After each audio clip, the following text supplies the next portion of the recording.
በቁርአን ላይ ስንመለከት አላህ አንድ ነው የሚልን አስተምሮ ሲናገሩ እንመለከታለን።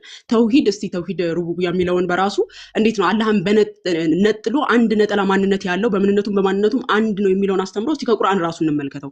አላህ እውነት አንድ ነጠላ ማንነት ያለው ነው የሚለውን ስንመለከት በሱረቱል አዕራፍ ምዕራፍ 7 ቁጥር 179 ላይ እንዲህ ይላል፣ ከጋኔንም ከሰዎችም ብዙዎችን ለገሃነም በርግጥ ፈጠርን ይላል። በደንብ አስተውሉ።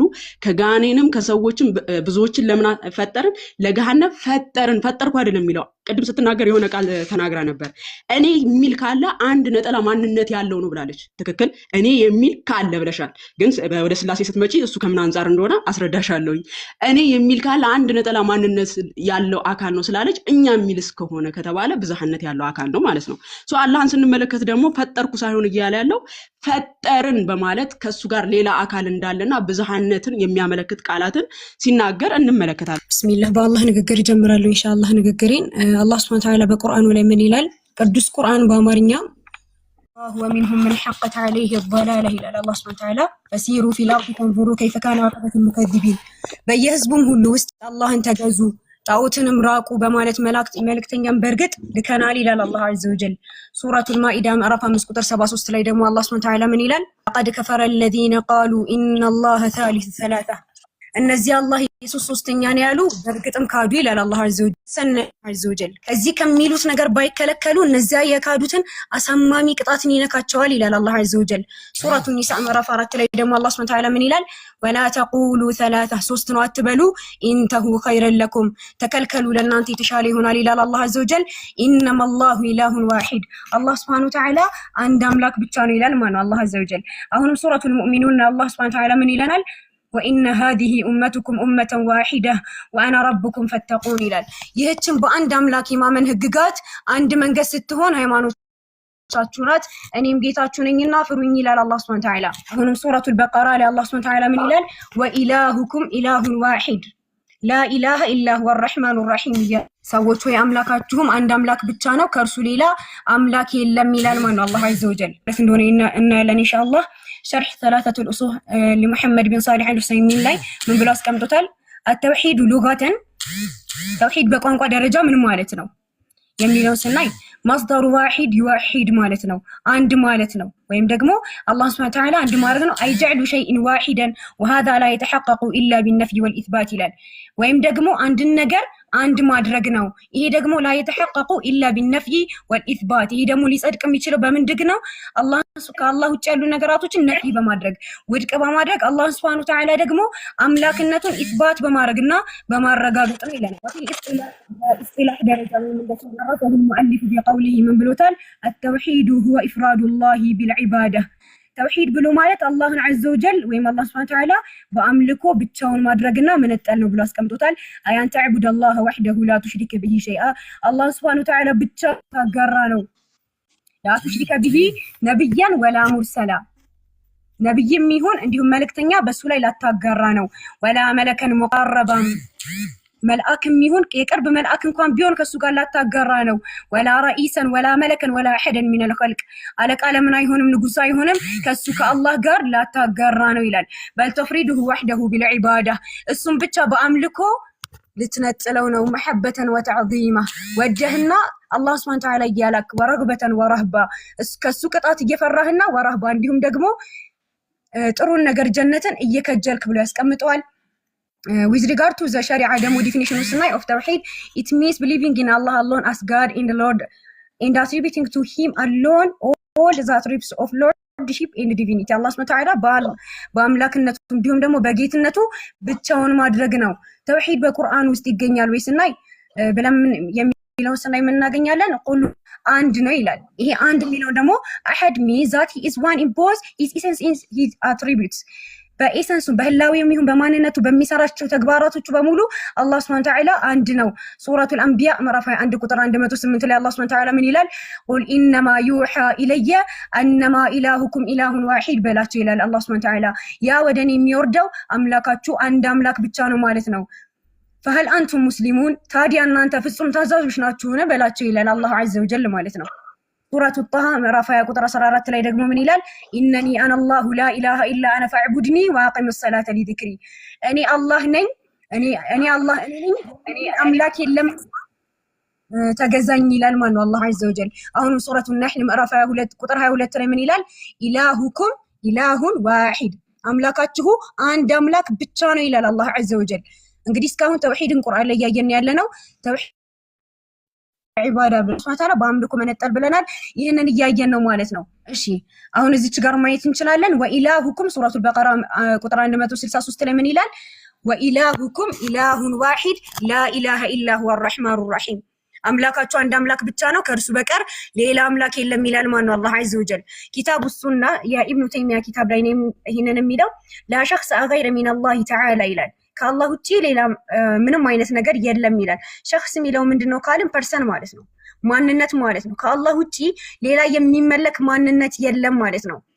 አሁንም መጅሙዕ አልፈታዋ ላይ ለሸይኽ ኢማም ኢብኑ ተይሚያ ላይ የምናገኛለን ወሁወ ሱብሓነሁ ወተዓላ ለይሰ ከሚስሊሂ ሸይኡን ፊ ዛቲህ፣ አላሁ ዐዘ ወጀል እሱን የሚመስል ነገር በህላዌው የለም፣ ወላ ፊ ሲፋቲህ በባህሪያቶቹ የለም፣ ወላ ፊ አፍዓሊህ በተግባራቶቹም ቢሆን አላህን ሱብሓነሁ ወተዓላ የሚመስለው ነገር የለም። ወሁወ አሐዱን ላ ቀሲመ ለሁ ፊ ዛቲህ፣ እሱ አንድ ነው የሚካፈለው ነገር የለም። በዛቱ በዕደለህ ክፋይ ምንም ነገር የለውም። ለፍዙል ሙጅመል ላይ ነው ይሄ ያለው። የአላህ ሱብሓነሁ ወተዓላ ንግግር ምን ይላል? ፈኢነላህ ሱብሓነሁ አሐዱን ሰመድ፣ አላህ ሱብሓነሁ ወተዓላ አንድ ነው፣ የሁሉም መጠጊያ ነው። ለም የሊድ ወለም ይውለድ፣ አልወለደም አልተወለደም። ወለም የኩን ለሁ ኩፉወን አሐድ፣ ለሱ ምንም አጋር ቢጤ የለውም ይላል ማን ነው? አላህ ሱብሓነሁ ወተዓላ። እሺ ተውሂድን ይሄን ያክል ቁርአን ላይ ካየን ስላሴ ምንድነው ወደሚለው እንሄዳለን። ስላሴ ምንድነው ካልን የቃሉ ትርጓሜ አንደኛ ስላሴ ማለት ስሉስ ማለት ወይም ሶስት ከሚል ቃል የመጣ ሲሆን ሶስትነት ማለት ነው። አምላክ በስም በግብር በአካል ሶስት ሲሆን በህላዊ በኑባሪ በመለኮት አንድ ነው የሚለው ትምህርት ነው ስላሴ። በአጭሩ በአካል ሶስት በመለኮት ደግሞ አንድ ማለት ነው። የስላሴ ትምህርት በመጽሐፍ ቅዱስ ውስጥ አለ ወይ የሚለውን ስና የሳይንኮሎፒዲያ ላይ የምናገኛለን። In the New Testament, we do not find the doctrine of the Trinity anything like its developed form. የትሪኒቲን ዶክትሪን ማግኘት አንችልም። የአዲስ ኪዳን ላይ ትሪኒቲ ነው የሚቀምጡታል። በአዲስ ኪዳን ውስጥ አስተምሮ ስላሴን አንድን ቦታ ማግኘት አልቻልንም። ሌላው ይቅርና ስላሴ በጳውሎስና በዮሐንስ ትምህርት ውስጥ እንኳን አልነበረም ብሎ አስቀምጦታል ማለት ነው። ኖት ኢቨን ኢን ዘ ፖሊያን ኢን ጆሃኒያን ቴዎሎጂ ብሎ አስቀምጦታል ማለት ነው። አሁንም ሌላ ሂስቶሪ ኦፍ ትሪኒታሪያን ላይ ስናይ ምን ይላል? No theologian in the first three Christian centuries was Trinitarian in the sense of believing that the God is three personal ብሎ የሚያምኑ ምሁሮች አልነበሩም ብሎ አስቀምጧል ማለት ነው። ስላሴ የሚለው ቃልም ሆነ ዘኒው ኢንሳይክሎፒዲያ ላይ የምናገኛለን። ስላሴ የሚለው ቃልም ሆነ በግልጽ የተብራራ የስላሴ መሰረተ ትምህርት በአዲስ ኪዳን ውስጥ አይገኝም ብሎ አስቀምጧል ማለት ነው። እሺ አሁን ደግሞ የምናየው ምንድነው? ተውሂድን በመጽሐፍ ቅዱስ ውስጥ እናያለን ኢንሻአላህ። ተውሂድን በመጽሐፍ ቅዱስም በቁርአን ውስጥም ነው ተውሂድን የምናገኘው። ምን ይላል? ዮሐንስ ወንጌል ምዕራፍ 17 ቁጥር 3 ላይ ምን ይላል? ብቻህን እውነተኛ አምላክ ይሆን ካንተን ይህቺ የዘላለም ህይወት ናት ይላል። እዚህ ጋር ብቻህን እውነተኛ አምላክ የተባለው ማን ነው ብለን ዘሆሊ አራማይክ ላይ ስናየው ምን ይላል? የአራማይኩ ትርጉም ላይ ዩ አሎን አር ዘአላህ ይላል። ዩ አሎን አር አላህ ዘአላህ፣ አንተ ብቻህን አምላክ የሚለው ምን ብሎታል? አላህ ብቻ እውነተኛ አምላክና አስቀምጦታል ማለት ነው። ዘዳግም ምዕራፍ 6 ቁጥር 4 ላይ ምን እናያለን? እስራኤል ሆይ ስማ አምላካችን እግዚአብሔር አንድ እግዚአብሔር ነው ብሎ አስቀምጦታል። አምላካችን እግዚአብሔር ስንት እግዚአብሔር ነው? አንድ እግዚአብሔር ነው ብሎ አስቀምጦታል። ተውሂድ ማለት አምላክን አንድ ማድረግ ነው። ሌላ ደግሞ ትንቢተ ኢሳይያስ ምዕራፍ 44 ቁጥር 24 ላይ ከማህፀን የሰራህ የሚቤዥህ እግዚአብሔር እንዲህ ይላል፣ ሁሉን የፈጠርኩ ሰማያትን ለብቻ የዘረጋው ምድርን ያጸናው እግዚአብሔር እኔ ነኝ እያለ ይናገራል። እኔ የሚለው አንድ ፐርሰን ነው ሊያሳይ የሚችለው። እኔ ነኝ፣ ከኔ ጋራ ማን ነበር እያለ ሌላ ማንነቶች ከእርሱ ጋር ከእግዚአብሔር ጋር ሌላ የፈጠሩ ማንነት ማለት ነው። ትንቢተ ዮኤል ምዕራፍ 2 ቁጥር 27 ላይ የምናገኛለን። እኔም በእስራኤል መካከል እንዳለው እኔም አምላካችሁ እግዚአብሔር እንደሆንኩ ከኔም በቀር ሌላ አምላክ እንደሌለ ታውቃላችሁ ይላል። ሕዝቤም ለዘላለም አያፍርም እያለ ይናገራል ማለት ነው። አሁንም ሌላ ትንቢተ ሆሴዕ ምዕራፍ 13 ቁጥር 4 ላይ የምናገኛለን። እኔ ግን ከግብጽ ምድር ጀምሬ አምላክ እግዚአብሔር ነኝ፣ ከኔም በቀር ሌላ አምላክ አታውቅም፣ ከኔም በቀር ሌላ መድኃኒት የለም እያለ ይናገራል ማለት ነው። እኔ እያለ ነው እግዚአብሔር እየተናገረ ያለው። እሺ አሁንም ኦሪት ዘዳግም 32:39 ላይ የምናገኛለን። አሁንም እኔ ብቻዬን እንደሆንኩኝ ይላል፣ ከኔ በቀር አምላክ እንደሌለ እዩ። እስልምና ማለት አንደኛ ነገር አንድ ሰው ወደ ኢስላም ሲገባ ምንድነው የሚለው? ሸሃዳ ነው የሚይዘው። አሽሀዱ አን ላ ኢላሃ ኢላላህ ነው የሚለው። ከአላህ በስተቀር በሐቅ የሚመለክ አምላክ የለም ነው የሚለው። ይሄንን ነው መጽሐፍ ቅዱስ ላይ እያገኘን ያለ ነው። ከእኔ በቀር አምላክ እንደሌለ እዩ፣ እኔ ገድላለሁ አድንማለሁ፣ እኔ አሞታለሁ ፈውስማለሁ፣ ከእጅም የሚያድን የለም ይላል። እንደሌለ እዩ። ይሄ ነው በቃ እስልምና ማለት ነው። አንደኛ ቆሮንቶስ ምዕራፍ 8 ቁጥር 6 ላይ የምናገኛለን ከእኛስ ነገር ሁሉ ከእርሱ የሆነ እኛም ለእርሱ የሆነን አንድ አምላክ አብ አለን ብሎ ይገልጻል። ለእኛስ ነገር ሁሉ ከእርሱ የሆነ እኛም ለእርሱ የሆነን አንድ አምላክ አብ ወልድ አይደለም ያለው፣ መንፈስ ቅዱስ አይደለም ያለው። እግዚአብሔር ቢል ምናልባት እግዚአብሔር ውስጥ አብና ወልድና መንፈስ ቅዱስ አሉ ብለው ሊሉን ይችላሉ። ነገር ግን አንድ አምላክ ብሎ የገለጸው ማንን ነው? አብን ብቻ ነው። እዚች ጋር አንድ አምላክ አብ አለን ብሎ ነው ማን የገለጸው? የሉቃስ ወንጌል ምዕራፍ 18 ቁጥር 18 ላይ ምን ይላል? ከአለቆችም አንዱ ቸር መምህር የዘላለምን ሕይወት እንዲወርስ ምን ላድርግ ብሎ ጠየቀው ይላል። ኢየሱስም ከዛ ምን አለው? ሰውየው የጠየቀው አስተውሉ እንግዲህ የዘላለም ሕይወት ነው የጠየቀው። የዘላለም ሕይወት የሚገኝበት ብቸኛው መንገድ ምንድነው ካልን አንዱን አምላክ ከሱ ጋር ምንም አለማጋራት ነው።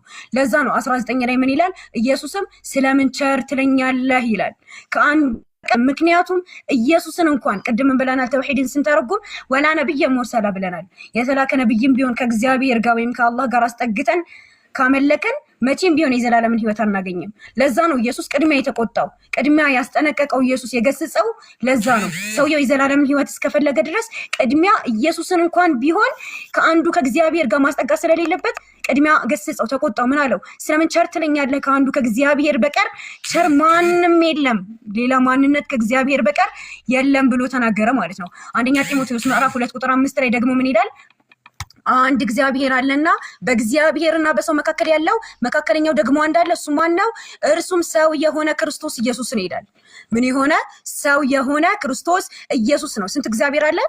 አስተውሉ እዚህ ጋር በደንብ አንድ እግዚአብሔር አለና በእግዚአብሔርና በሰው መካከል ያለው መካከለኛው ደግሞ ማን ተብሏል? ኢየሱስ ምን ተብሏል? መካከለኛ። ተደባለቀው ማን የተባለው? መካከለኛ አለ፣ እርሱም ማን ነው? ሰው የሆነ ኢየሱስ ክርስቶስ ነው ይላል ማለት ነው። ስለዚህ አሁን ዛሬ ኢንሻአላህ ቻሌንጅ የምናደርገው ምንድነው? የሰው ልጆች መዳኛ ትክክለኛው መንገድ ስላሴ ከሆነ ቀላል ነገር አይደለም። የሰው ልጆች መዳኛ ማለት ሰዎች ወደ ጀሃነም የሚነዱበት ነገር ከሆነ መጽሐፍ ቅዱስ ላይ በግልጽ መቀመጥ አለበት። ምክንያቱም ይሄ እኮ ቀልድ አይደለም፣ ሚስጥር ምናምን የሚባል ነገር የለም። የመዳኛ መንገድ ሆኖ የሰው ልጆች የሚጠፉበትና የሚድንበት ነገር ሆኖ ሚስጥር የሚባል ነገር የለም። ስለዚህ በግልጽ የተቀመጠ ነገር መገኘት አለበት ማለት ነው። አብ ወልድ መንፈስ ቅዱስ መመለክ እንዳለባቸው በግልጽ መቀመጥ አለበት። ጥቅሶችን በግድ እያጣመመን ወይም ፈልገን አይደለም ማግኘት ያለብን፣ በግልጽ መቀመጥ አለበት። ምክንያቱም ሰዎች የሚድኑበት ስለሆነ ማለት ነው። ቁርአን ላይ ቅድምም እንዳየን በጣም ብዙ ቦታ፣ ይሄ ብቻ አይደለም በነገራችን ላይ እነዚህ ጥቅሶች ብቻ አይደሉም። በጣም ብዙ ቦታ ላይ አላህ ሱብሃነሁ ወተዓላ ኢላሁኩም ቃል ነው የመጣው። ኢላሁኩም ኢላሁን ዋሂድ፣ አንድ አምላካችሁ አንድ አምላክ ብቻ ነው እያለ አላህ ሱብሃነሁ ወተዓላ ለቁጥር በሚያዳግተን ሁኔታ ነው ቁርአን ላይ የሚናገረው ማለት ነው። እና ስላሴን ደግሞ እንጃ አንድ እንኳን በስትክክል ስላሴን የሚያሳይ ጥቅስ እንግዲህ ወገናችን ካሳየችን እንፈልጋለን። እሺ ጨርሻለሁ። ወገናችን መቀጠል ይችላል። እሺ በእርግጥ 2 ደቂቃ ይቀርሽ ነበር። ከ19 ነበረ የምጨርሽው። ከለቀቅሽልኝ እንቀጥላለን ማለት ነው። ጨርሰሻል ሞገትሽን ይመስለኛል። ሰላም ክርስቶስ ይብዛላችሁ ክርስቲያን እህት ወንድሞች፣ እንዲሁም ሙስሊም ወገኖቻችን ሰላም ብያለሁ። እንግዲህ ዛሬ ርዕሳችን ተውሂድ ወይስ ስላሴ የነቢያት አስተምህሮ የሚል ነው። ሜቢ መውዳ ከአንቺ ድምፅ አለና አንድ ሚዩት አድርጊልን። እንግዲህ የምንጀምረው ተውሂድ ከሚለው እንጀምራለን ማለት ነው። ተውሂድ የሚለውን አስተምህሮ በመጀመሪያ ደረጃ ምን ማለት ነው የሚለውን እንመለከትና ከዛ በኋላ ወደ አነሳቻቸው ነጥቦች ደግሞ እንመጣለን። እንግዲህ ተውሂድ ሩቡብያ ብለው የሚያምኑት አላህን በመፍጠርና ሰማይና ምድርን በመፍጠር ብቸኛ ነው፣ ተባባሪ የለውም ብለው የሚያምኑት ነው። ተውሂድ ኡሉህያ ብለው ደግሞ የሚያምኑት አላህ በአምላክነቱ ብቸኛ መሆኑን ማወቅና ማመን ነው። እንግዲህ አላህ አንድ ነጠላ ማንነት ነው ያለው የሚለውን ማመን ማለት ነው። ተውሂድ አስማኢ ወሲፋት የሚለው ደግሞ በአላህ በስሞቹና በባህሪያቱ ብቸኛ አንድ ነው ብሎ ማመን ነው። እንግዲህ ወደ ቅዱሳን ነቢያት ስንመለከት አምላክ አንድ ነጠላ ማንነት አለው ብሎ ያስተማረ አንድም ነብይ የለም። በነገራችን ላይ ቅዱሳን ነቢያት ወገናችን የነቢያት አስተምሮ ይሄ ነው ስትል የነቢያት መጽሐፍት እንኳን ይዛ አይደለም። በነገራችን ላይ አንድ ያዘችው መጽሐፍ አለ እከሌ እንዲያለቅ የሚለውን ማስረጃ ከመያዝ ውጪ የነቢያት መጽሐፍት እንኳን ይዛ አይደለም እንደዛ እያለችን ያለችው ማለት ነው። ነገር ግን አላህ መጽሐፍ ቅዱስ ላይ ስትፈልገው አይቻታለሁ። የነቢያት አስተምሮ ይልቁኑ የአካል ብዝሃነት የምንነት አንድነትን ነው ሲያስተምሩ የተመለከት ነው። ለምሳሌ መጽሐፍ ምሳሌ ምዕራፍ 8 ቁጥር 25 ጀምሮ ስንመለከት ተራሮች ገና ሳይመሰረቱ ከኮረብቶች በፊት እኔ ተወለድኩ፣ ምድሪቱና ሜዳውን ገና ሳይፈጠር የመጀመሪያው የዓለም አፈር ሰማዮችን በዘረጋ ጊዜ አብሬ ነበርኩ ይላል። እንግዲህ አብሬ ነበርኩ ሲል ከማን ጋር ነበር? አብሬ ነበርኩ ብሎ የሚናገር አካል አለ። በእርሱ ዘንድ ደግሞ እንደነበር የሚነገርለት አካል እንዳለ የሚያመለክት ቃል ነው። ሰማዮችን በዘረጋ ጊዜ እኔ አብሬ ነበርኩ፣ በቀላያትም ፊት ክበብን በደነገገ ጊዜ ይልና የዚያን ጊዜ እኔ በእርሱ ዘንድ ዋና ሰራተኛ ነበርኩ ይላል። በማን ዘንድ? በአባቱ ዘንድ ማለት ነው። ማን ነው ይህን እየተናገረ ያለው ብለን ስንመለከት ወልድ ነው፣ ቃል ማለት ነው። በአብ ዘንድ እንደነበረና በእርሱ ዘንድ ኢቭን ሰማዮችን በዘረጋ ጊዜ አብሮ እንደነበረ ሲናገር እንመለከታለን። ሶ የአካል ብዝሃነትን በዚህ እንመለከታለን ማለት ነው። በእሱ ዘንድ እንደነበረ ተናጋሪውን ደግሞ ስንመለከት አንድ ነጠላ ማንነት የሆነ ሳይሆን የአካል ብዝሃነት እንዳላቸው እንመለከታለን ማለት ነው። እንዲሁም ዘፍጥረት ምዕራፍ 19 ቁጥር 24 ላይ የነቢያት አስተምሮ ይሄ ነው ስትል ነበረ። የነቢያት አስተምሮ ይሄ ነው ወገናችን። ሙሴ በዘፍጥረት ምዕራፍ 19 ቁጥር 24 ላይ እግዚአብሔር በሰዶምና በጎሞራ ላይ ከእግዚአብሔር ዘንድ ከሰማይ እሳትና ዲንን አዘነበ አለ። በደንብ አስተውይ። ሁለት አካላትን እግዚአብሔር ብሎ ሲጠራ እንመለከታለን። እግዚአብሔር በሰዶምና በጎሞራ ላይ ከእግዚአብሔር ዘንድ ከሰማይ እሳትና ዲን ምን አለ? አዘነበ። እግዚአብሔር ከማዘንድ ከእግዚአብሔር ዘንድ። ሶ እዚህ ጋር የምንመለከተው ምንድነው?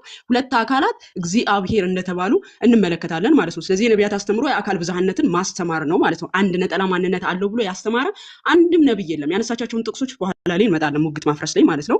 እንዲሁም ኦሪት ዘፍጥረት ምዕራፍ 48 ቁጥር 10 ጀምሮ እንግዲህ እዚህ ጋር እየተናገረ ያለው ወልድ ክርስቶስ ኢየሱስ ነው።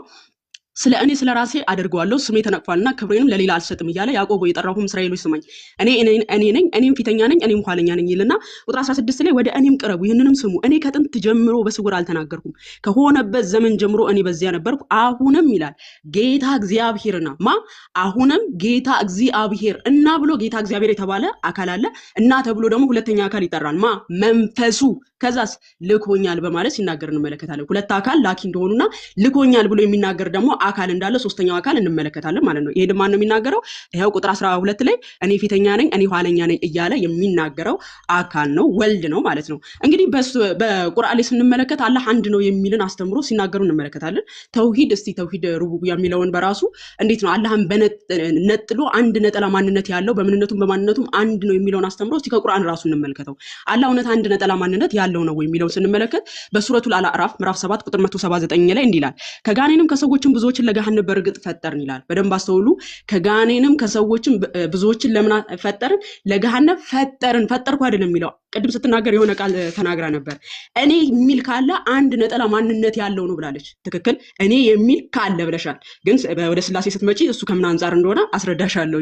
እኔ የሚል ካለ አንድ ነጠላ ማንነት ያለው አካል ነው ስላለች እኛ የሚል እስከሆነ ከተባለ ብዝሃነት ያለው አካል ነው ማለት ነው። ሶ አላህን ስንመለከት ደግሞ ፈጠርኩ ሳይሆን እያለ ያለው ፈጠርን በማለት ከሱ ጋር ሌላ አካል እንዳለና ብዝሃነትን የሚያመለክት ቃላትን ሲናገር እንመለከታለን። እንዲሁም በሱረቱል ሐጂር ምዕራፍ 15 ቁጥር 9 ላይ እኛ ቁርአንን እኛው አወረን ነው። እኛው ብሎ የሚናገረው ማን ነው? አንድ ነጠላ ማንነት ያለው ነው። እኛ የሚለው ኃይለ ቃል ብዝሃነት ካለ ነው የምንጠቀመው ቃል እንጂ አንድ ነጠላ የሆነ አካል ሊጠቀመው አይችልም። እኛው ቁርአንን አወረድ ነው፣ እኛም ለእርሱ ጠባቂዎቹ ነን አለ። ጠባቂው ነኝ ሳይሆን ጠባቂዎቹ ነን። ምናልባት ይህንን ሙግት ስናነሳ ምን አይነት መልስ ሊመልሱ ይችላሉ? አይ በአረብኛ ስነ አግባብ እኮ ምንድነው ራስን ለማላቅ አንድ ንጉስ ራሱን እንደሚያከብረው ለማክበር ነው፣ አላህ ትልቅነቱን ለማሳየት ነው የሚል አይነት ሐሳብ ሲያነሱ ትሰማቸዋላችሁ።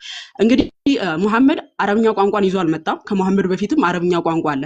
ከሙሐመድ በፊት አረብኛ ቋንቋ ተናጋሪ የሆኑ ሰዎች እኛ የሚለውን ኃይለ ቃል ለክብርና ለታላቅነት ነው የሚጠቀሙት የሚል አንድ የታሪክ ምሁርም ታሳይኛለች ማለት ነው። በአረብኛ ቋንቋ ከሙሐመድ በፊት የነበሩ የአረብ ተናጋሪ ሰዎች እኛ የሚለውን ቃል ከክብር አንጻር ነው የሚጠሩት ብለሽ እንትን ካልሽ ማለት ነው ከሙሐመድ በፊት ያሉ የአረብኛ ተናጋሪዎችን ማስረጃ ልታመጪልኝ ይገባል ማለት ነው። እንዲሁም በቁርአን ላይ ስትመለከቱ በሱረቱል ማኢዳ ቁጥር 48 ላይ እንግዲህ ወደ አንተ መጽሐፉን ከበፊቱ ያለውን መጽሐፍ አረጋጋጭ በእርሱም ላይ ተጠባባቂ ሲሆን በእውነት አወረድን ይላል። አወረድኩ ሳይሆን አወረድን በማለት የሚናገረው ምንድነው? እንግዲህ አንድ ነጠላ ማንነት ከሆነ አወረድኩ ብሎ ነበር ሊጠቀመው የሚችለው። ግን አላህ አንድ ነጠላ የሆነ ማንነት እንዳልሆነ የሚያመለክቱ እኛ እያለ ፈጠርን እያለ ሲናገር ከሱ ጋር ሌላ አካል ያለ እንደሆነ በጣም ግልጽ የሆነ ነገር ነው ማለት ነው። እንግዲህ አሁን እንደተመለከትነው ተውሂድ ኡሉሂያ የሚለው አንድ አላህን በነጠላ አንድ ማድረግ ነው።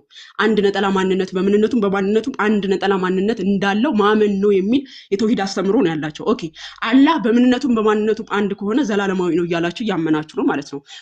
ቁርአን ፍጡር ነው ፈጣሪ የሚለውን ነገር ሲጠየቁ አይ ወረቀቱ ፍጡር ነው ቃሉ ግን ዘላለማዊ ነው የሚል መልስ እንሰማለን ከወገኖቻችን ማለት ነው። ኦኬ ቃሉ ዘላለማዊ ከሆነ ይሄ ዘላለማዊ ቃል ካዲያ በሱናን ኢብኑ ማጃ 3781 ላይ ይሄ ዘላለማዊ የሆነው ቃል በምን መልክ ይመጣል ይላል? በገረጣ ሰው ይመጣል። ኦኬ የገረጣ ሰው መልክ ይዞ ሲመጣ ዘላለማዊነቱን ሽሮ ወይም ቀይሮ አይደለም የሚመጣው። ስለዚህ በአካል ይመጣል እየተባለ ነው። ሶ በአካል ሲመጣ ዘላለማዊ ሆኖ ነው የሚመጣው ማለት ነው። ሶ ከአላህ ሌላ አካል ሆኖ ዘላለማዊ ሆኖ የሚመጣ አካል አለ ማለት ነው። ምክንያቱም ይሄው ቡረይዳ የዘገበው ሐዲስ ነው። ቁርአን እንደገረጣ ሰው ይመጣል ብሎናል። ስለዚህ እንደገረጣ ሰው ሆኖ ሲመጣ ምን ሆኖ ነው የሚመጣው? ህያውነቱን ወይም ደግሞ ዘላለማዊነቱን ሽሮ ወይም ቀይሮ ነው አይደለም። ያው ዘላለማዊነቱ ሆኖ ከሆነ ከአላህ ሌላ ነጠላ ማንነት ያለው ደግሞ ዘላለማዊ የሆነ አካል አለ እያላችሁ ነው ማለት ነው። ሌላው ሲቀጥል አላህን አንድ ነው ስትሉ ምኑን ቆጥራችሁ ሙስሊም ወገኖቻችን? አላህ አንድ ነው ሲባል ምኑ ተቆጥሮ ነው? እጁ ነው እግሩ ነው ምኑ ነው የተቆጠረው? ለምሳሌ በሱረቱ ሷድ ምዕራፍ 35 ቁጥር 75 ላይ አላህ ኢብሊስ ሆይ በሁለት እጆቼ ለፈጠርኩት ከመስገድ ምን ከለከለ ይላል። ሁለት እጆች እንዳሉት ይናገራል። ሱናን ኢብኑ ማጃ ሱናን አናሳይ 5379 ላይ መሐመድ የአላህ ሁለቱ ቀኝ እጁ ሁለት ነው ብሎ ተናግሯል። ሶ ሁለት ቀኝ እጅ ካለው እጁ አይቆጠርም ወይ ማለት አካሉን ቆጥራችሁ ነው አንድ ነው እያላችሁ ያላችሁት? ሲቀጥል በምንነቱም በማንነቱም አንድ ነው ሲባል ምንነት ይቆጠራል ማለት መለኮት ተቆጥሮ ነው ወይ አንድ ነው ያላችሁት ወገኖቻችን? እኛ እግዚአብሔር አንድ ነው ስንል ተቆጣሪ ምንነት ኖሮ ሳይሆን ከሱ ሌላ አምላክ የለም እያልን እንደሆነ ግልጽ ነው። መለኮት ምንነት ስለማይቆጠር ማለት ነው። ሌላው እግር አለው፣ እጅ አለው፣ የተለያዩ አካላቶች አሉት። ሱረቱል ቀለም ምዕራፍ 6842 ላይ ባት የሚገለጥበትም ከሐዲዎችም ወደ መስገድ የሚጠሩበትና የማይችሉበትን ቀን አስታውስ ይላል። እንግዲህ ባት የተባለው ማን ነው ስንል ሰሒህ ቡኻሪ 7439 ላይ 7439 ላይ ማለት ነው የቂያማ ቀን ህዝቡን ይሰበስባል አላህ የሙስሊም የሆኑ አማኞች ለነሱ ሲገለጥላቸው ምኑን ይገልጣል ነው ያለን? ሺኑን ይገልጣል በማለት ነው ይነገረን። ስለዚህ አላህ እግር አለው፣ በሁለት ቀኝ እጁ ጋር ሁለት እጅ አለው። ሶ እነዚህ አካላቶቹን ቆጥራችሁ ነው አልቆጠራችሁትም? ምኑን ቆጥራችሁ ነው? ሲቀጥልስ አላህ አንድ ነው ልትሉ የቻላችሁት ወገኖቻችን ማለት ነው። እንዲሁም ቅድም ስትጠቅሳችሁ ነበረ ሱረቱል ኢኽላስን በራሱ ጠቅሰዋል። ቁጥር 1 ላይ በል እርሱ አላህ አንድ ነው የሚለው አህዱ የሚለውን የአረብኛ ቃል ተጠቅመው ስትጠቅሰው በጣም ገርሞኝ ነበርና እስቲ በቁርአን ላይ ዋህድ የሚለው በመጀመሪያ አህድና ዋህድን በራሱ እንመልከት እስቲ። ዋህድ የሚለው የአረብኛ ቃል በቁርአን መሰረት ማለት ነው አንድ ነጠላ ማንነትን ለማሳየት የገባ ነው ወይስ ብዙ ነገሮችን በደንብ አስተውይ ሙግቴን ቆንጂት። ዋህድ የሚለው አረብኛ ቋንቋ አንድ ነጠላ ማንነትን ብቻ ለማሳየት አይደለም በቁርአን የገባው፣ ምንንም ለማሳየት ገብቷል።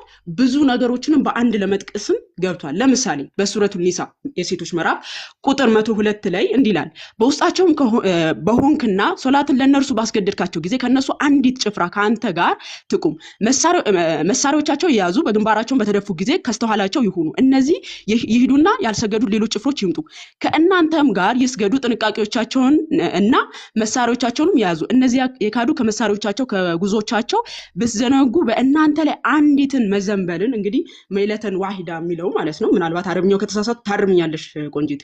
መይለተን ዋሂዳ ተብሎ የተጠቀሰው እንግዲህ ሐሳቡ ምንድነው? እነዚህ ጭፍራ ከተግባራቸው አንፃር አንድ ተብሏል። ምክንያቱ ሲባል ነብዩ መጠበቅ ስለነበር አንድነትን ያገኙት ሶ በስራቸው አንድ ተብሏል እንጂ አንድ ነጠላ ማንነት ስላላቸው አይደለም አንድ የተባሉት። ላሳይሽ የፈለኩት ፖይንት ምንድነው?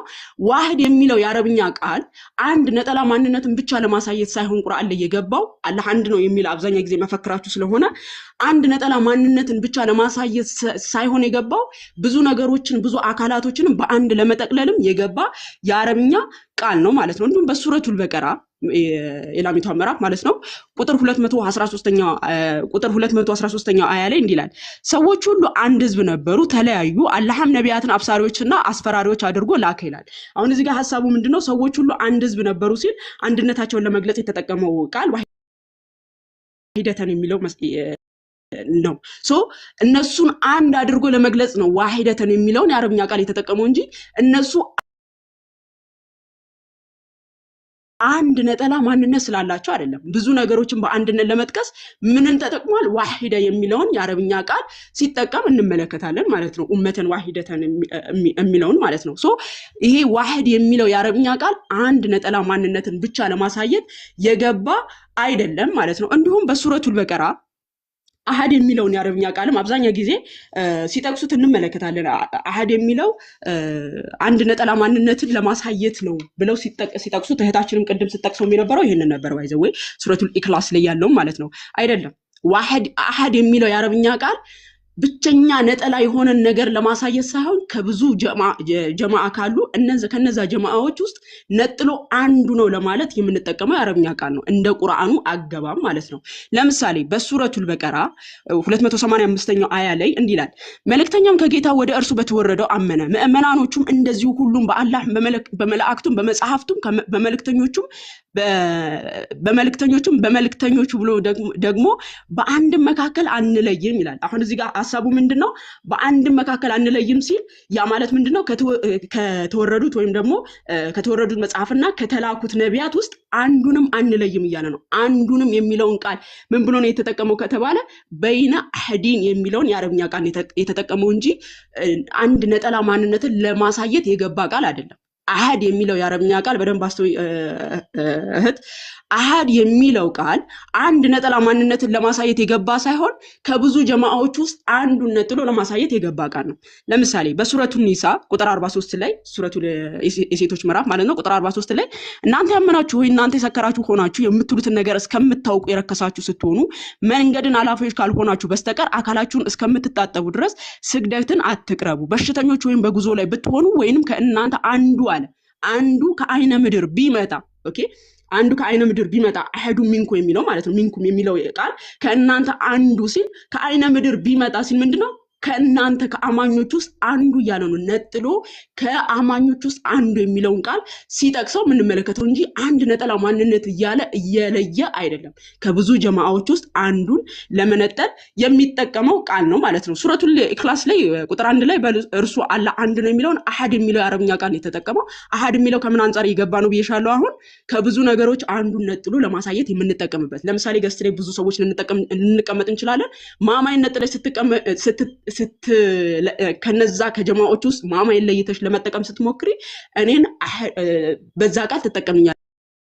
አሐዱ የሚለውን ከብዙ ጀማዓዎች ውስጥ ለይተሽ ለማሳየት ማለት ነው። ስለዚህ አላህ አንድ ነው፣ አላህ አሐዱ ምናምን የሚሉ የአረብኛ ቃሎች አንድ ነጠላ ማንነቱን ለማሳየት የገቡ ሳይሆኑ ምንድናቸው?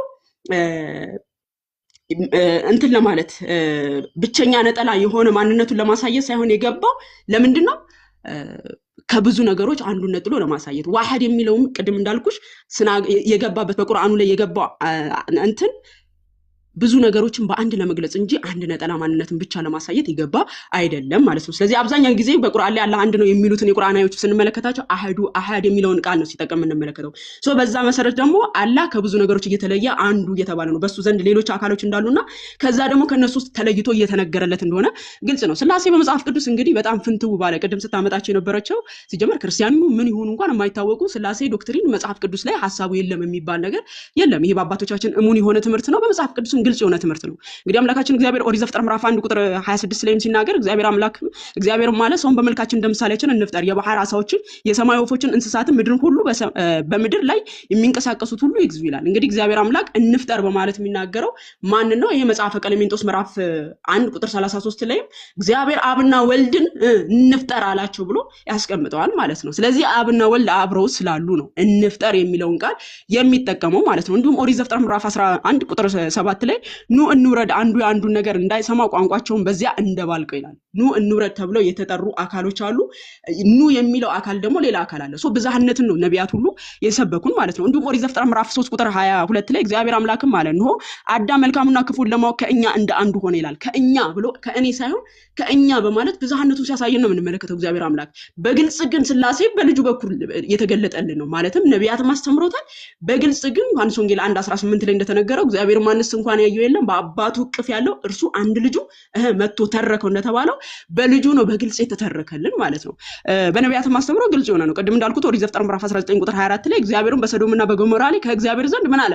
ከሰማይ እሳትና ዲንና ዘነበ። እግዚአብሔር የተባሉ ሁለት አካላቶች እንዳሉ ይነግረናል። ቅድም እንዳሳየዋችሁ ኢሳይያስ 48 ላይም ጌታ እግዚአብሔርና መንፈሱ ልከውኛል ብሎ የሚናገረው ወልድ እንደሆነ ነግራችኋለሁ። እንዲሁም ትንቢተ ዘካርያስ ምዕራፍ 2 ላይ እዚህ ጋር የሚናገረው ወልድ ነው። ይሄን ጥቅስ በደንብ አስተውሉ። እዚህ ጋር የሚናገረው ወልድ ምን ይላል? አንቺ ባቢሎን ሴት ልጅ ጋር የምትኖሪ ጽዮን ሆይ ጎብሊ የሰራዊት ጌታ እግዚአብሔር ይቅርታ ሰዓት ሻልቋል። ኦኬ ቀጥይ። ሰዓት ሻልቋል። ቀጥይ። ኦኬ እሺ ቢስሚላህ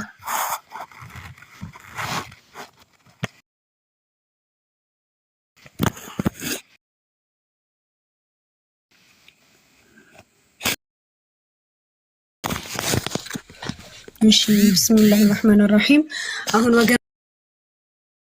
ወገናችን ኢንሻአላህ እስኪ እኔ ጠየቁት አሁንም ስላሴ የመዳኛ መንገድ እስከሆነ ድረስ በግልጽ መቀመጥ አለበት ብዬ ነበር። ነገር ግን ግልጽ መቀመጥ የተቀመጠ ነገር ማግኘት ስላልቻሉ ብዙ ጊዜ አንዳንድ ነገራቶችን እያጣመሙ በግድ ስላሴን ለመስራት እንደሚሞክሩ የታወቀ ነው። ኢንሻአላህ እስኪ አሁን ደግሞ ያነሳቻቸው ሙግቶች የምናያቸው ይሆናል። ካነሳቻቸው ሙግቶች ውስጥ እግዚአብሔር ማለት ሰው እንደመልካችን ለምሳሌያችን እንፍጠር ብለዋል እግዚአብሔር ብላ አንስታለች። ነገር ግን ኦሪት ዘፍጥረት ምዕራፍ 1 ቁጥር 26 ላይ ያለው እግዚአብሔር እንፍጠር ያለው ለማን ነው ብለን የተርገም ጆናታን ጀነሲስ ላይ ስናይ and the Lord said to the angels ነው ያለው። ለማን? ለመላእክቶች አላቸው። ምንድነው ያላቸው? who ministered before him let us make man in our image አላቸው። ሰውን እንደ መልካችን እንደ ምሳሌያችን እንፍጠር ያላቸው ለማን ነው ብለዋል?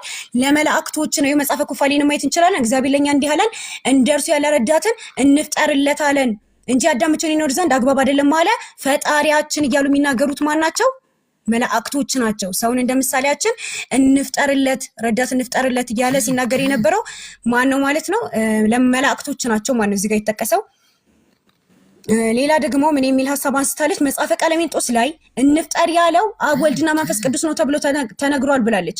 ነገር ግን ልብ ብላችሁ እዩ፣ እዚህ ጋር አብ ወልድ መንፈስ ቅዱስ አለ። ነገር ግን የእንግሊዝኛውን ሄደን ስናይ ምን ይላል? for the spoke God let us make humankind in our image and likeness and God created humankind male and female he created them ይላል። እዚህ ችግር የለም። ልባላችሁ አይደል? የጨመሩት ነው ማለት ነው። ራሳቸው የጨመሩት ነገር ነው። ሌላ ደግሞ ምን አንስታለች? ከእኛ አንዳንዱ ብላለች። ከእኛ አንዳንዱ ሲል እኛ ሲል መላእክቶችን ጨምሮ ነው ብላለች። ነገር ግን አይደለም። እኛ ሲል አብ ወልድ መንፈስ ቅዱስ ብላለች። ነገር ግን መላእክቶችን መልካምና ክፉን ከማወቅ አንፃር የተባለው ለዛ ነው። ይኸው ምን ይላል? እግዚአብሔር አምላክ አለ እነሆ አዳም መልካምና ክፉን ለማወቅ ከእኛ እንደ አንዱ ሆነ ይላል። መልካምና ክፉን ከማወቅ አንፃር ሲባል ምን ማለት ነው ካለ መጽሐፈ ሳሙኤል ቀዳማዊ 17:36 ላይ እኔ ባሪያህን አንበሳና ድብ ገደልኩ፣ ይሄም ያልተገረዘው ፍልስጤማዊ ከነርሱ እንደ አንዱ ይሆናል ይላል።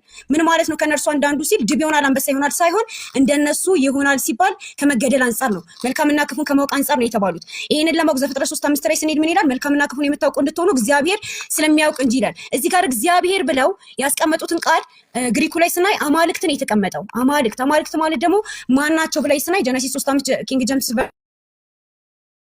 ስሞል ሌተር ነው ያስቀመጣቸው። ለእግዚአብሔር ቢሆን በካፒታል ሌተር ነበር የሚያስቀምጠው።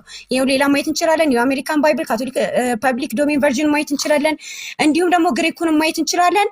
ቴኦኢ ብሎ ነው ያስቀመጠው። ቴኦኢ ማለት ኤሎሂም ማለት ነው። ማን ናቸው? ዘ ኤንጀልስ መላእክቶች ናቸው። መዝሙረ ዳዊት ላይ ይሄው ምን ተብለዋል? ኤሎሂም ተብለዋል ማለት ነው። ኤሎሂም እየተባለ ይጠቀሳል። ከመላእክት እጅግ ጥቂት አሳነስከው ለሚለው ነው የገባው። ኤሎሂም እየተባለ ነው የገባው ማለት ነው። ሌላ ደግሞ ስላሴን ያሳይልኛል ካለችው አንዱ ኑ እንውረድ ነው። ኑ እንውረድ ያለው ለማን ነው ካለን ይሄው መጽሐፈ ኩፋሌ ራሱ መጽሐፍ ላይ አምላካችን እግዚአብሔር እኛን እንዲህ አለን፣ እነሆ አንድ ቋንቋ የሆነ ህዝብ ግንብ ይሰራ ጀመር፣ አሁንም እነርሱ ፈጽመን እናጥፋ፣ ኑ እንውረድ አለ። ማን? አምላካችን እያሉ የሚናገሩት መላእክቶች ናቸው። ተርገም ጆናታን ኦን ጀነሲስ ላይ ምን ተቀምጧል? ኢን ዘ ሎስ ዘ 70 ኤንጀልስ ነው ያለው። ለሰባ መላእክቶች አላቸው which stand before him come we will descend and we will their coming their language ቋንቋቸው ኑ እንውረድ ያላቸው ማን ነው? መላእክቶችን ነው ማለት ነው። ስለዚህ እስካሁን ያነሳቸው ሐሳብ ጭራሽ የማያስኬድ ነው ማለት ነው። ሌላ ደግሞ ምንድነው? ልከውኛል ይላል እግዚአብሔር። ስለዚህ ስላሴን ያሳያል? አያሳይም። ምክንያቱም የተጭበረበረ ነው ልከውኛል የሚለው። ይሄው ዕብራይስጡን ማየት እንችላለን። የሚለው ምንድነው? ሸላሃኒ ነው የሚለው። ሸላሃኒ ማለት ምን ማለት ነው? have sent me ነው። have sent me ማለት ደግሞ ልኮኛል ነው። እዚህ ጋር ምን ያለ ነው ማለት ነው? የተጭበረበረ ነው። ልኮኛል እያለ ያለው ማን ነው? ኢሳይያስ ነው። ይሄው ራሺ የአይሁድ ሊቅ የሆነው ራሺ ምን ብሏል? the first part of the verse was said by God and the second part by the prophet ብሏል። ሁለተኛው በማን ነው የተነገረው? ለነብዩ ነው የተናገረው፣ ነብዩ ነው የተናገረው ብሎ በግልጽ አስቀምጧል ማለት ነው። ስለዚህ እስካሁን ያነሳሻቸው ሙግቶች ማያስኬዱ ናቸው ማለት ነው። ሌላ ደግሞ ቁርአን ላይ ምን አንስታለች? አላህ ሱብሓነሁ ወተዓላ እኛ እያለ ይጠቅሳል። እኛ እያለ ስለሚናገር ስላሴን ያሳያል ብላ ተናግራለች። ነገር ግን አያስኬድም። ግንነትን ለመጠቀም ቁርአን ላይ ይውላል። ይሄው እዚች ጋር ስንመለከት ምን ይላል? ወወሪተ ሱለይማን ወረሰ አለም የወቃለ ያ አዩሃ ናሱ ዑሊምና መንጢቀ ጠይሪ ወኡቲና ሚን ኩሊ ሸይ። ሰዎች ሆይ የበራሪን ንግግር የወፍን ቋንቋ ተስተማርን ይላል። ማን ነው የሚለው? አንድ ሰው እኮ ነው። ማን ነው? ነብዩላህ ሱለይማን አንድ ሰው ነው። ነገር ግን ምን ይላል? ተስተማርን ይላል። ከነገሩ ሁሉ ተሰጠን እያለ ያወራል። የእርሱ በእርግጥ ግልጽ የሆነ ችሮታ ነው ይላል። ስለዚህ አላህ ሱብሓነሁ ወተዓላ ቁርአን ላይ እንደዚህ የሚናገረው ግንነትን ለማሳየት ነው። አብ ወልድ መንፈስ ቅዱስ ነው የምትይኝ ከሆነ ደግሞ አላህ ሱብሓነሁ ወተዓላ ምን ይላል? እኛ ኢየሱስን ፈጠር ነው ይላል። እኛ ምን አልነው? ኢየሱስን ፈጠር ነው። በመንፈስ ቅዱስ አበረታ ነው። እኛ ከሚለው ቃል መንፈስ ቅዱስና ኢየሱስ ድብን ብለው ወጡ ማለት ነው። ስላሴን አያሲዝም። አሁን ያነሳሽው ሙግት። ሌላ ደግሞ ምን ብላለች? ቁርአን በሰው ምስል ይመጣል፣ ቁርአን በሰው ምስል ይመጣል ብላ አንድ አርጊመንት አንስታለች። እሺ ቁርአን በሰው ምስል ይመጣል የሚል ነገር አንስታለች። አንደኛ ነገር ሐዲሱን ካለ መረዳት ነው። ይሄው የቁርአን ምንዳ አንድ ሰው ቁርአንን በመቅራቱ የሚያገኘው ምንዳ ምን ይሆናል? ላይክ ፔልሜን የተባለው ከረጁል ሻሂብ ልክ እንደተጎሳቆለ ሰው ሆኖ ይመጣል የተባለው እንጂ ሰው ስጋ ለብሶ ይመጣል አልተባለም። ቁርአን ለምሳሌ አሁን እንደ ኢስላም ካየሽ ፈመን يعمل مثقال ذرة خيرا يره ይላል። መልካምን የሰራ ሰው የአኺራ ቀን ያየዋል። የብናኝ ክብደት ያክል መልካም ስራ የሰራ ሰው ያገኘዋል ይላል። خيرا يره ያገኘዋል ማለት ሰው ሆኖ ወይ ደግሞ ስጋ ይለብሳል ያ ኸይር ስራ ማለት አይደለም። እንደ ኢስላም ቀብር ውስጥ ራሱ አንድ ሰው የሰገደው ሰላት በሰው ምስል ይመጣል ይባላል። ይሄ ማለት ማለት ነው እንደ ሰው ነው እንጂ የምር ስጋ ይለብሳል ማለት አይደለም የመጣው ማለት ነው። ሌላ ደግሞ ምን ብላለች? አላህ ሱብሓነሁ ወተዓላ እጅ አለው እግር አለው ምናምን አይነት ነገራቶችን ስታነሳ ነበረ። እጅ አለው አላህ ሱብሓነሁ ወተዓላ ሁለት ቀኝ እጆች አሉት። አዎ አላህ ሱብሓነሁ ወተዓላ ሁለት ቀኝ እጆች እኩል ማለት አይደለም። አላህ ሱብሓነሁ ወተዓላ ግራ የሚባል ድክመት ያለበት እጅ የለውም ነው። ግራ ተብሎ ሊጠራ የሚችል ድክመት ሊሰጠው አይችልም ነው። ኢንሻአላህ የቀሩትን በኋላ የምናነሳቸው ይሆናል። አርሻለሁ። እሺ ኦኬ የመጀመሪያው ኦሪት ዘፍጥረት ምዕራፍ 11 ቁጥር 7 ላይ ኑ እንውረድ ብሎ የተናገረው መላእክት ነው ላለችው ኩፋሌ ላይ ያገኘሽው 10 13 ላይ በመጀመሪያ ደረጃ ኩፋሌ ከዘፍጥረት የተከፈለ እንደሆነ ታውቂያለሽ ብዬ አስባለሁ። ያው አንብታ ትርጓሜያችንን መመልከት ትችያለሽ። ኩፋሌ የምን የተከፈለ ነው? ከኦሪት የተከፈለ ነው ብሎ የኦሪቱን እየደገመ የሚናገር ነው። ሲጀመር መጽሐፈ ኩፋሌ የሰሙት መጽሐፈ ቀለሜንጦስ ምዕራፍ 1 ቁጥር 33 ላይ እንዳልኩሽ መጽሐፈ ቀለሜንጦስ ላይ አብና ወልድ ነው። ነገር ግን መላእክት እንደሰሙ አንድምታ ትርጓሜው ላይ በነገራችን ለማሳየት ይቻላል።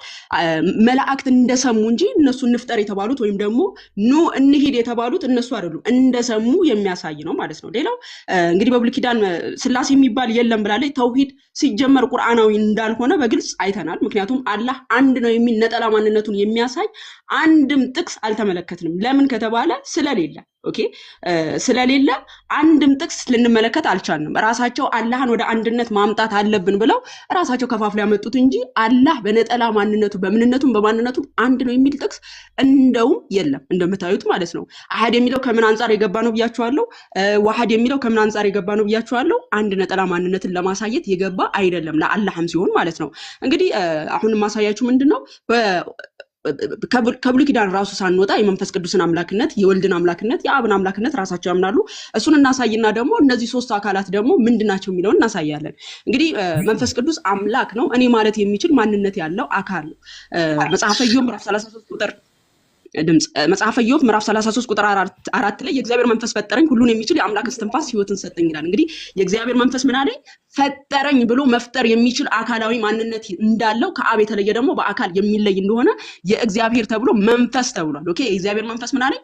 ፈጠረኝ። እንዲሁም ኦሪት ዘፍጥረት ምዕራፍ 1 ቁጥር 2 ላይ ምድር ባዶ ነበረች፣ አንዳችም አልነበረባትም፣ ጨለማ በጥልቁ ነበረ፣ የእግዚአብሔር መንፈስ በውሃ ላይ ሰፍኖ ነበር። የማ መንፈስ? የእግዚአብሔር መንፈስ ሌላ አካል ነው ማለት ነው። ማንነት ያለው ሌላ አካል ነው። መዝሙረ ዳዊት 103 ቁጥር 30 ላይ መንፈስን ትልካለህ ይፈጥራሉ። መንፈስ መፍጠር የሚችል አካል ነው። ማንነት ያለው አካል ነው። እንግዲህ ጋይስ እንግዲህ መንፈስን ትልካለህ መንፈሱ ነው የሚፈጥረው እየተባለ ነው። ስለዚህ ይሄ መንፈስ አካላዊ ማንነት ያለው እንደሆነ እኔ ማለት የሚችል ማንነት ያለው አካል እንደሆነ እንመለከታለን። እንዲሁም መዝሙረ ዳዊት 138 ከሃርድ ኮፒ ላይ መመልከት ትችላላችሁ። ቁጥር 7 ላይ ከመንፈስ ወዴት እሄዳለሁ ከፊትስ ወዴት እሸሻለሁ አለ። ከምን ከመንፈስ። ይሄ መንፈስ አካላዊ ነው ማለት ነው፣ ሁሉን የሚያውቅ ነው።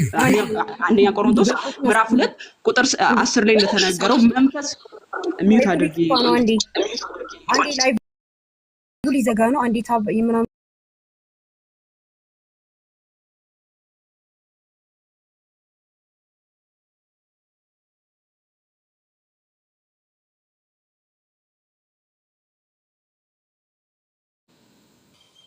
ላይቭ ኢንድድ እያለኝ ነው። ለምን እንደሆነ አላውቅም።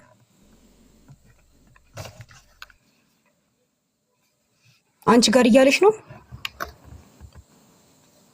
አይ የለም ይሰራል። እኔ ጋር ኢንድድ እያለ ነው። እንግዲህ እስኪ እሺ በቃ ቀጥይ። ከዘጋም ድጋሚ ከፍተዋለን። ኦኬ ምናልባት ሪፖርት እሺ ኮፒ ሊንክ አድርጉላት ጋይስ። እሺ እንግዲህ መዝሙረ ዳዊት 138 ቁጥር 7 ላይ ከመንፈስ ወዴት እሄዳለሁ ከፊትስ ወዴት እሸሻለሁ። እንግዲህ የእግዚአብሔር መንፈስ ሁሉን የሚያውቅና የሚመረምር ነው። የእግዚአብሔርን ጥልቅ ነገር እንኳን የሚያውቅ አካላዊ የሆነ እንደሆነ በአንደኛ ቆሮንቶስ ምዕራፍ 2 ቁጥር 10 ላይ መንፈስም የእግዚአብሔርን ጥልቅ ነገር እንኳን ሳይቀር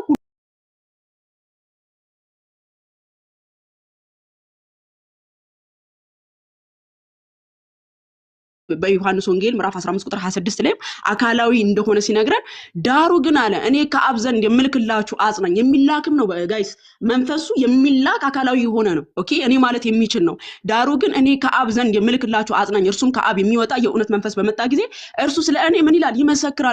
ይሄ አካላዊ ማንነት ያለው መንፈስ ቅዱስ ማለት ነው። ዮሐንስ ወንጌል ምዕራፍ 16 ቁጥር 7 ጀምሮ እኔ ግን እውነት ነግራችኋለሁ እኔ እንዲሄድ ይሻላችኋል እኔ ባልሄድ አጽናኝ ወደ እናንተ አይመጣም ካለ በኋላ ቁጥር 13 ላይ ግን አለ እርሱ የእውነት መንፈስ በመጣ ጊዜ ኦኬ የእውነት መንፈስ በመጣ ጊዜ ወደ እውነት ይመራችኋል። ይሄ አካላዊ የሆነ የሚላከው መንፈስ ማለት ነው። እኔ ማለት የሚችለው አካላዊ መንፈስ። እንዲሁም ጌታችን ኢየሱስ በማቴዎስ ወንጌል ምዕራፍ 19 ቁጥር 26 ላይ ቁጥር 20 ማቴዎስ ወንጌል ምዕራፍ 19 ቁጥር 28 ላይ ጌታችን ኢየሱስ 28 ቁጥር 19 ላይ ማለት ሶሪ በዚህ ጥቅስ ላይ እንግዲህ ሶስቱን አካል አንድ ላይ ማለት ፍጡር ከፈጣሪ ጋር ተካክሎ የልጅነት ስልጣንን ማሰጣት አይችልም። በመጀመሪያ ደረጃ የትኛው ነብይ ነው ሙሴ አላህ ሙሐመድ ልጅነትን ይስጡ ወይም ደግሞ እንዲያደርጉ ተብሎ የተገለጸው? ከአምላክ ጋር ተካክሎ አንድ ነብይ ማለት ነው ወይም ደግሞ አንድ ፍጡር። ነገር ግን አምላክ ስለሆነ መንፈስ ቅዱስን በራሱ አካላዊ ማንነት ያለው ከአብ ጋር የተካከለ አምላክ ስለሆነ ጌታችን ኢየሱስ ልጅነትን ሲሰጡ አህዛብን ሁሉ ሂዱ በአብ በወልድ በመንፈስ ቅዱስም እያጠመቃችሁ ምን አድርጓቸው ደቀ መዛሙርት ያድርጓቸው አለ። በአብ በወልድ በመንፈስ ቅዱስ ስሞች አላለም። ስም ብሎ የመለኮት ስልጣንን በራሱ እዛው ጋር ሲያሳየን እና እነሆ እኔ እስከ ዓለም ፍጻሜ ድረስ አብሬያችሁ ነኝ ብሎ እዛው ጋር የአካል ብዝሃነቱን የመለኮት አንድነቱን ሲያሳይ እንመለከታለን ማለት ነው። ቅዱስ ጳውሎስም በአንደኛ ቆሮንቶስ ምዕራፍ 6 ቁጥር 17 ላይ ምዕራፍ 3 ቁጥር 17 ላይ ጌታ ግን አለ መንፈስ ነው። የጌታ መንፈስ ባለበት በዚያ አርነት አለ። የማ መንፈስ? የጌታ መንፈስ አካላዊ የሆነ ማንነት ያለው ነው ማለት ነው። የጌታ መንፈስ ተብሎ በሱ ዘንድ ያለው አካል እየተጠቀሰ ያለው። እንዲሁም ትንቢተ ኢሳይያስ ምዕራፍ 63 ቁጥር 10 ላይ እርሱን ግን አመፁ ቅዱሱን መንፈስ አስመረሩ ይላል። ማንን? ቅዱሱን መንፈስ አስመረሩ። ቅዱሱን መንፈስ በመካከላቸው ያኖረ ወዴት ነው ይላል። ማንን? ቅዱሱ መንፈስ የተባለው ራሱን የቻለ አካላዊ ማንነት እንዳለውና አምላክ እንደሆነ መፍጠር የሚችል እንደሆነ በትክክል አሳይተናል። እንግዲህ በቁርአን ላይ አላህ አንድ ነው ሲባል አላህ በምንነቱ ነው አንድነቱ። ሲቀጥል በቁርአን ላይ አላህ አንድ ነው የሚለው ዋህድ የሚለው አረብኛ ቃል በራሱ አንድ ነጠላ ማንነትን ለማሳየት የገባ አይደለም። ተውሂድ የነቢያት አስተምሮ አይደለም። ነቢዩ መንፈስ ቅዱስን አምላክ ብለው ወልድን አምላክ ብለው አብን ኦኬ ተቋረጠ። መቼም ብቻዬን አልቀጥለውም። ኦኬ እስቲ ሄደች ተቋረጠ መሰለኝ።